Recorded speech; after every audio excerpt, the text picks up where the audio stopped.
നിങ്ങൾ എവിടെയായിരുന്നാലും അലക്സ വഴി വോയിസ് കമാൻഡുകൾ ഉപയോഗിച്ച് ഞങ്ങളുടെ ഉൽപ്പന്നങ്ങൾ പ്രവർത്തിപ്പിക്കുവാൻ കഴിയുന്നതാണ്. Alexa, I am home.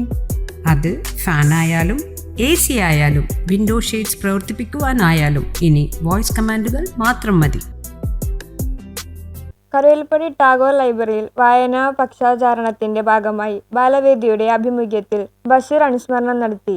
Balavedi president Lin Varghese അധ്യക്ഷത വഹിച്ച യോഗം അവർ ladies convent girls higher secondary school principal sister Molly Devassy ഉദ്ഘാടനം ചെയ്തു. ഇതുപോലെയുള്ള അനുസ്മരണ ചടങ്ങുകൾ സംഘടിപ്പിക്കുമ്പോൾ അതുമായി ബന്ധപ്പെട്ട് കഥയും കവിതയുമായിട്ട് ബന്ധപ്പെട്ടൊക്കെ വരുന്ന ഈ വ്യക്തിത്വങ്ങളെ നമ്മൾ ഓർമ്മിക്കുമ്പോൾ അവർക്ക് ഓർമ്മയായി ഇവരുടെ മനസ്സിലേക്ക് വിരിഞ്ഞു വരുന്ന വർണ്ണാഭമായ നിറക്കൂട്ടുകളെ അക്ഷരം ചെപ്പുകളെയൊക്കെ തുറക്കാനായിട്ട് ഒരു വേദി ഒരുക്കുകയാണ് ഈ ബാലവേദിയോട് ചെയ്തിരിക്കുന്നത്. എനിക്കറിയാം. അപ്പം അതിന് സമ്മാനാർഹരായ ഒത്തിരി കുട്ടികൾ ഇവിടെ ഇരിക്കുന്നുണ്ട്.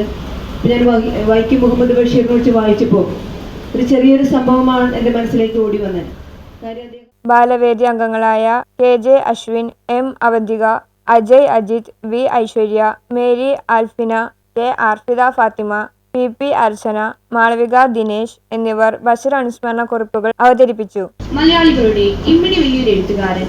ദുഃഖങ്ങളെയും തമാശകളെയും കഠിന ജീവിതാവസ്ഥകളെയും വീക്ഷണങ്ങളെയും ഒക്കെ തന്റേതായ നർമ്മഭാഷയിൽ എഴുതിയ കഥകളുടെ സുൽത്താൻ വൈക്കം മുഹമ്മദ് ബഷീർ 1908 ജനുവരി 21 കോട്ടയം ജില്ലയിലെ വൈക്കം താലൂക്കിൽപ്പെട്ട ഏത് പ്രായത്തിലുള്ളവർക്കും വായിക്കാൻ സാധിക്കുന്ന തരത്തിൽ സാധാരണമായിരുന്നു അദ്ദേഹത്തിന്റെ കലാസൃഷ്ടികൾ.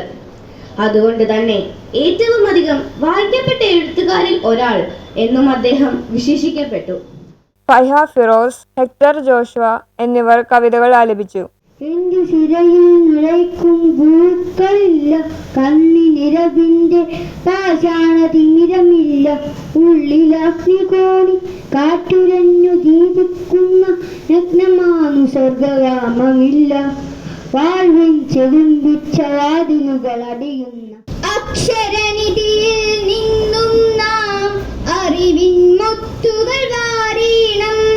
അക്ഷരനിധിയിൽ നിന്നും നാം അറിവിൻ ലൈബ്രറി പ്രസിഡന്റ് MR ശശി മുഖ്യ പ്രഭാഷണം നടത്തി. സ്കൂൾ അവധിക്കാലത്ത് നടത്തിയ വിവിധ മത്സരങ്ങളിൽ വിജയികളായ കുട്ടികൾക്ക് സമ്മാനങ്ങൾ വിതരണം ചെയ്തു. ബാലവേദി ജോയിന്റ് സെക്രട്ടറി ദിൽന നവാസ് സ്വാഗതവും യാസിൻ മാലിക് നന്ദിയും പറഞ്ഞു. News bureau, Mattancherry.